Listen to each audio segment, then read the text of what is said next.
Bonjour à toutes et à tous. Je suppose que le micro est ouvert. Maintenant, ça fonctionne? Oui. D'accord. Comme ça. Merci de ton introduction, Claude. Donc, c'est avec plaisir que je me retrouve dans un endroit qui est considéré comme une pensée à discipliner. Ça nous va bien. La transdisciplinarité aussi, et là vous allez comprendre pourquoi, parce qu'on va essayer de vous en parler. Quand je dis nous, Peter Sinclair et moi-même, Peter Sinclair se présentera, nous sommes tous les deux à l'école d'Ardex. J'ai le bonheur de la diriger depuis quelques années. Et donc, c'est à ce titre que j'interviens aujourd'hui à l'invitation de Claude, bien entendu, pour vous présenter une expérience qui est un projet d'établissement, un projet pédagogique. Mais je tiens d'abord à avoir une prévention, une précaution vis-à-vis de vous. Je ne suis en aucune manière spécialiste de la théorie de la communication et de la cognition. Donc je ne suis pas expert dans ce domaine. Je suis juste là humblement pour parler de choses qui ont été pensées par des artistes et des enseignants. Et quand nous en débattrons, vous veillerez à considérer effectivement que je ne suis pas spécialiste s'il s'agit de rentrer plus profondément dans la théorie.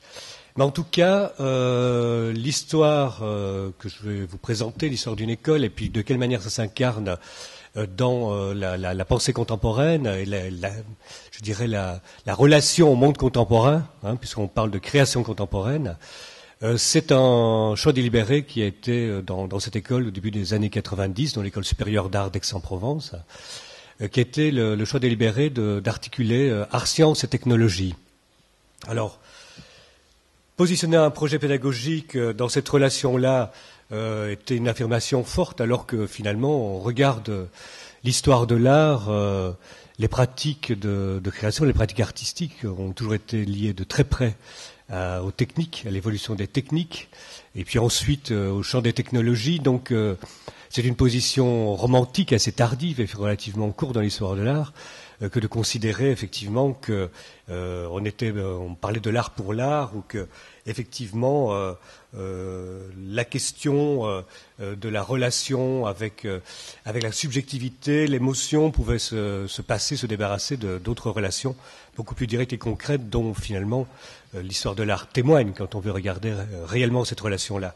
Il y a une phrase de Jean Renoir à propos du cinéma que je vous cite: les découvertes artistiques sont pratiquement le résultat direct de découvertes techniques. Bien évidemment, et ça c'est transposable d'une manière générale au monde de la création. Alors effectivement, il y avait dans cette position romantique de la manière de créer, d'être artiste, une opposition assez stérile entre imagination et raison, entre pensée symbolique et pensée logique. Donc tout ça, est encore en cours, donc il était difficile d'affirmer des positionnements qui sont un peu différents de ça, mais néanmoins, en 92, un événement majeur pour nous se déroule cet été-là à l'école d'art d'Aix-en-Provence. C'est un colloque art et cognition. Alors, qu'y avait-il derrière cette intention qui était assez décoiffante pour l'époque? Alors l'intention n'était pas d'imposer une analogie entre art et science, mais de considérer ce qui les distingue, important, voire les oppose, pour qu'il y ait un échange. Donc ce n'était pas du tout d'imaginer qu'art et science c'est la même chose. C'est pas vrai. On le sait bien, ça tombe sous le sens. Mais c'est intéressant de voir de quelle manière la confrontation des deux peut être nourrissante autant pour l'une que pour l'autre. Donc, les sciences de la cognition, vous les connaissez, évidemment. Donc, c'est une mosaïque de disciplines, neurosciences, psychologie cognitive, linguistique, épistémologie, intelligence artificielle.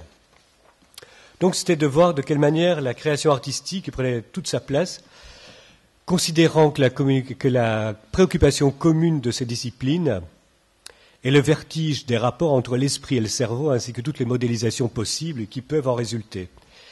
Louis Beck, qui était enseignant à l'école et qui portait ce projet, précisait donc dans cette relation que les activités artistiques participent à cette entreprise à leur manière, de façon décisive, dans la mesure où elles tournent avec un rare acharnement autour de l'émergence du sens, par des moyens symboliques complexes, en construisant d'une façon permanente des représentations et des interprétations du monde. On avait aussi autour de la table quelqu'un qui compte beaucoup, me semble-t-il, que je pense un certain nombre d'entre vous connaissent, qui s'appelle Dominique Lestel, qui précisait, alors c'est un tout petit peu long, mais ça me paraît important de le lire, conceptuellement, l'artiste est perçu, entre autres choses, comme un individu localement situé, qui manipule des scénarios multiples en intersection constante à propos d'artefacts divers, de lui-même et des autres. Il génère ainsi des significations qui guident en retour ses actions, ses représentations et ses désirs à partir de ces scénarios. Agissant à l'interface d'un univers symbolique et d'un monde matériel, l'artiste gère des incertitudes et des ambiguïtés, délègue des fragments de sens et négocie la valeur et la légitimité de ce qu'il produit vis-à-vis des autres comme de lui-même. L'artiste ne construit pas seulement des choses, il élabore d'abord une véritable identité. Une écologie cognitive est requise pour rendre compte de la pratique de l'artiste et d'une activité complexe dans laquelle les notions d'auto-apprentissage, de raison pratique et de cognition distribuées s'avèrent essentielles. Ni une anthropologie culturelle trop habituée à décrire des processus sociaux, ni une psychologie cognitive trop accrochée à une notion de traitement de l'information abusivement restrictive ne peuvent rendre compte d'un ensemble de processus qui excèdent les champs disciplinaires classiques.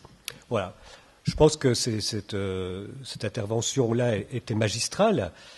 Donc, il s'agissait dans la relation art, sciences et technologies de mettre en évidence ce qui à l'époque s'imposait dans l'héritage cybernétique.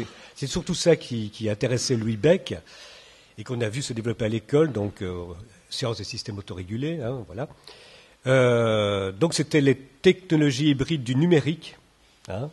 Donc on a été une des premières écoles, peut-être la première, j'en sais rien, du moins en France, à introduire ces questions, ces technologies du numérique et de les penser comme un corps hybride à partir duquel pouvait surgir du science, un sens ou une seconde nature artificielle. Alors, on était complètement avec cette activité tout à fait à la marge, et les artistes qu'on était allés repérer étaient eux-mêmes considérablement à la marge, et il y avait effectivement des grands problèmes dans le champ esthétique pour pouvoir, qui n'est pas le champ épistémologique, donc on a essayé de réconcilier d'ailleurs ce champ esthétique et épistémologique dans la pratique théorique qui accompagnait les pratiques artistiques. Mais c'est vrai que ce champ esthétique avait beaucoup de mal à reconnaître comme étant de l'art, ces gesticulations de certains, donc évidemment je vous montrerai quelques images, si c'est possible tout à l'heure, de celui qui avait marqué les esprits à l'époque, l'artiste s'appelle Stellark, qui pratique encore, enfin voilà, donc on aura peut-être l'occasion. Donc naît à l'école un laboratoire d'hybridation qui s'appelle l'œil à l'époque, donc laboratoire, objet, espace intelligent, langage, parfaitement défini dans ses intentions, Et donc, c'était un peu le passage du cognitif biologique à celui du cognitif technologique, donc de quelle manière les machines avaient parlé. Louis Beck précisait les immersions du monde techno-artistique et ses potentiels imaginaires dans l'univers des réalités virtuelles, c'était ça qui nous intéressait beaucoup, et de la télévirtualité explorent les questions de cognition spatiale, la variété des modes d'apprentissage et d'auto-apprentissage, des environnements spatiaux et temporels, des apprentissages perceptifs et ambulatoires, des apprentissages à travers des intermédiaires numériques et symboliques pour tenter de produire des scénographies fantasmatiques interactives. Le beau programme.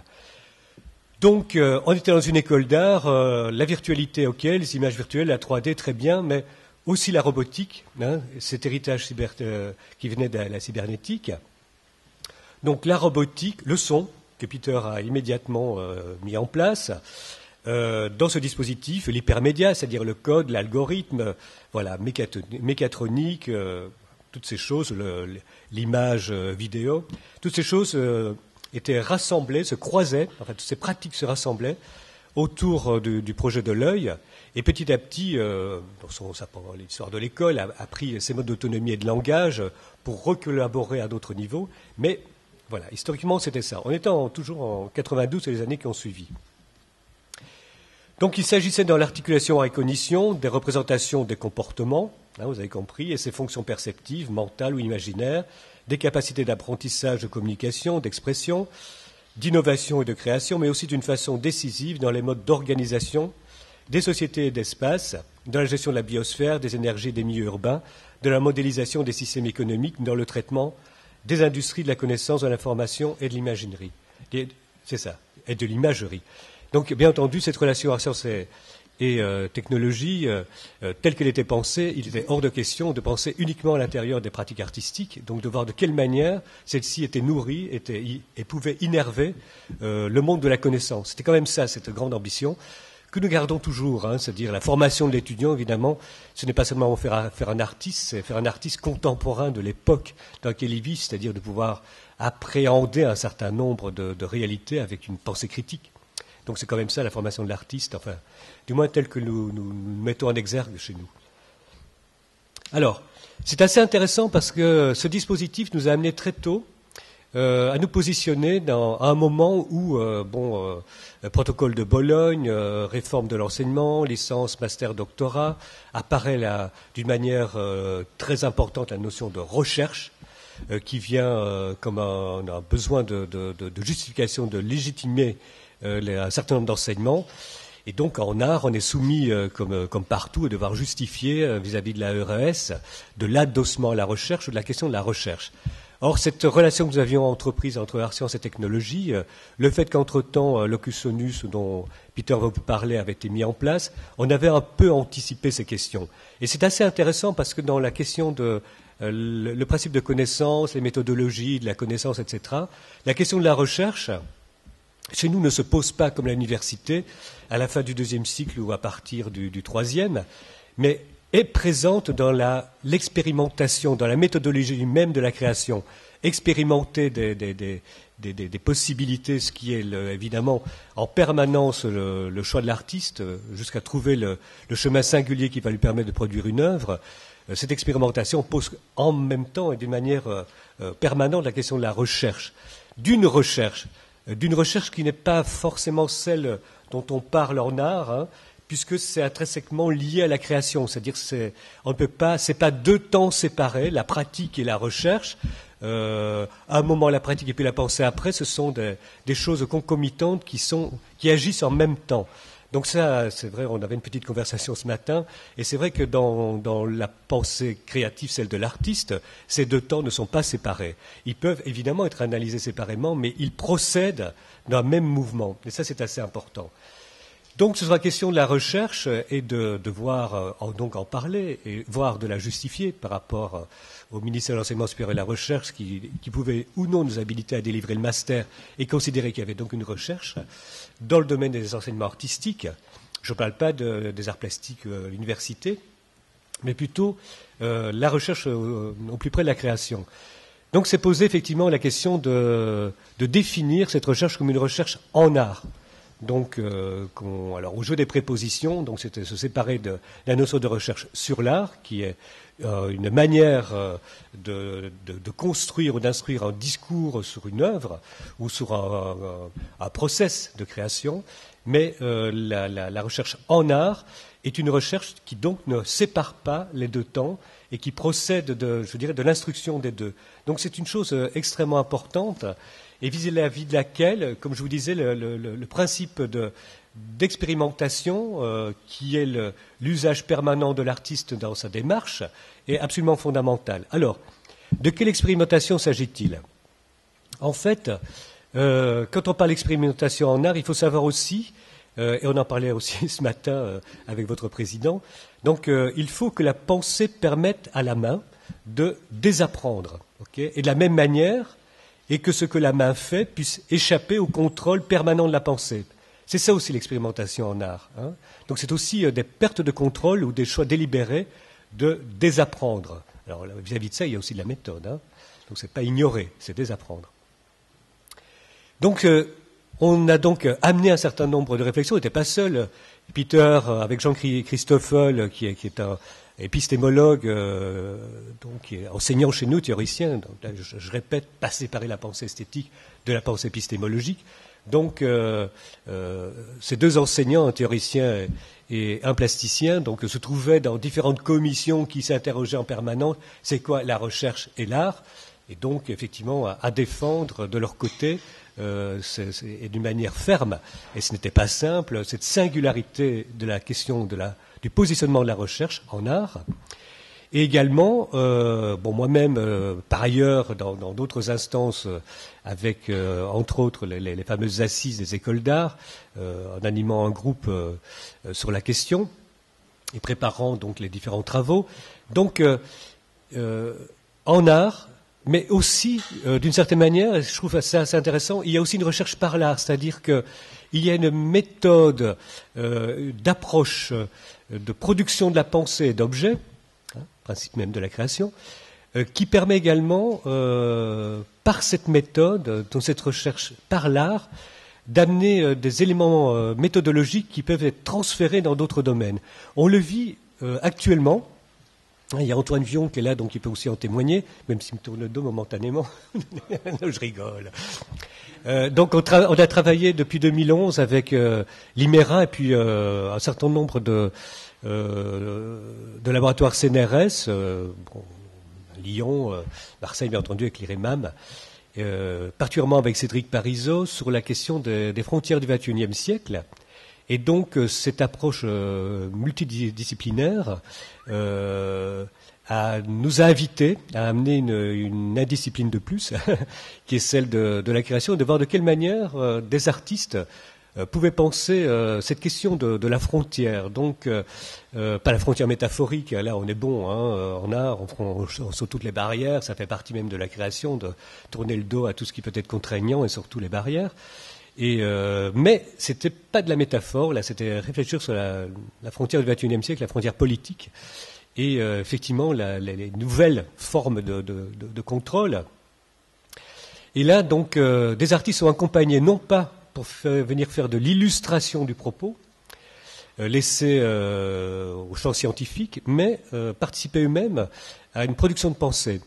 Et je pense que le plus bel endroit de cette incarnation, c'est un moment où les recherches spécifiques de Cédric Parizeau, donc qui est anthropologue et qui est un spécialiste de la frontière israélo-palestinienne, a amené toutes ces données d'observation, extrêmement rigoureuses sur le plan scientifique, et il nous les a livrées. Il y a participé quand même, ça n'a pas été un don, c'est un travail, c'est encore plus intéressant. C'est un travail avec des artistes et lui-même pour que ces données deviennent un serious game, donc deviennent un jeu vidéo, c'est-à-dire qu'on puisse jouer à la frontière israélo-palestinienne. Et son propre témoignage me paraît intéressant, c'est que lui-même a dû réorganiser d'une certaine manière, et c'était très stimulant pour sa recherche, sa méthodologie, parce que par le jeu, il y avait des données qui surgissaient, et qui me permettent donc, d'une certaine manière, de dire qu'il peut y avoir, et modestement, une pensée par l'art, qui amène une recherche, une autre méthodologie de recherche. Voilà, c'est un exemple parmi d'autres. Et puis maintenant, donc 92, ok, c'était formidable. Il y avait de l'hybridation numérique, il y avait des ordinateurs, les premiers qui arrivaient à l'école, la première école à avoir une adresse IP, formidable. Tout ça, c'était dans un lieu, on se croisait. Le soir, quand c'était fini, on éteignait les ordinateurs, on sortait, c'était formidable, et on passait à autre chose. En fait, maintenant, ce qui est extrêmement important, c'est que le monde a complètement basculé. Et que quand on sort de la pièce et qu'on ferme l'ordinateur continue à nous suivre. Bon, vous le saviez. Donc effectivement, la question de l'ubimédia, la pensée qui est largement partagée, qui a été théorisée entre autres par Adam Greenfield. Donc c'est l'informatique ubiquitaire, vous connaissez ces choses-là. C'est l'informatique pervasive, c'est-à-dire de quelle manière des objets interagissaient entre eux, sans qu'il y ait des objets en termes de communication, d'échange de fichiers, d'informations, sans qu'il y ait aucune intervention humaine. Donc toutes les questions d'informatique ambiante, de médias tangibles. Ces questions-là, maintenant, nous fait basculer du monde de 92 à une réalité contemporaine. C'est pour ça que je me permets de parler maintenant, quand on parle de création artistique et dans ce lien-là, de plutôt parler de c'est quoi la création à l'ère du numérique. Parce que l'ensemble des données maintenant sont effectivement nourries par un système qui devient de plus en plus autonome et qui échappe de plus en plus à l'humain. Alors, On parle à ce niveau-là. Nous avons commencé l'année dernière un compagnonnage avec Stigler qui va se répéter cette année et puis qui se poursuivra l'année prochaine. Donc, il y a là, effectivement, lui il parle de société d'hypercontrôle. En fait, il y a parmi les penseurs de cette société, il y a Chris Anderson, que vous devez connaître, c'est ce philosophe américain, qui annonce la perte des savoirs théoriques. Je veux dire, quand on parle de cognition, c'est un constat, enfin c'est le sien, partagé par d'autres, qui est absolument redoutable. Donc c'est la perte des savoirs théoriques, bien le calcul intensif avec une automatisation intégrale rendue possible par la technologie numérique. Donc vous vous souvenez en 2008 de quelle manière Alan Greenspan bottait en touche en disant qu'effectivement l'économie financière est tellement informatisée qu'il n'y avait plus de contrôle possible, plus de théorisation, plus de moyens d'action pour l'humain par rapport à ce système qui se générait lui-même. L'histoire des subprimes. Donc société de big data, donc voilà. Et puis c'est assez intéressant de se dire que le robot qu'on avait pris comme objet cognitif finalement fait place maintenant, depuis 1992, à une robotisation générale. Voilà, dans un prochain article, Bernard Stiegler, je termine par là, plaidera pour un art de l'hypercontrôle, comme Deleuze avait plaidé pour un art du contrôle. Et donc, je trouve ce défi extrêmement intéressant et stimulant, parce que plutôt que de baisser les bras par rapport à ce monde absolument abominable où les savoirs théoriques sont annihilés, il propose qu'émerge une nouvelle histoire de l'art, tel que l'art devrait redevenir un ars, c'est-à-dire art au sens, latin, le mot latin qui contient cette notion de science et technologie. Donc, qu'émerge une nouvelle histoire de l'art, tel que l'art devrait redevenir un ars, cela ne sera possible que si cet ars est d'emblée une invention dans le champ juridique, c'est-à-dire aussi politique, philosophique, scientifique et économique. Vous voyez quel défi auquel nous allons modestement contribuer, je l'espère, avec vous. Voilà, merci.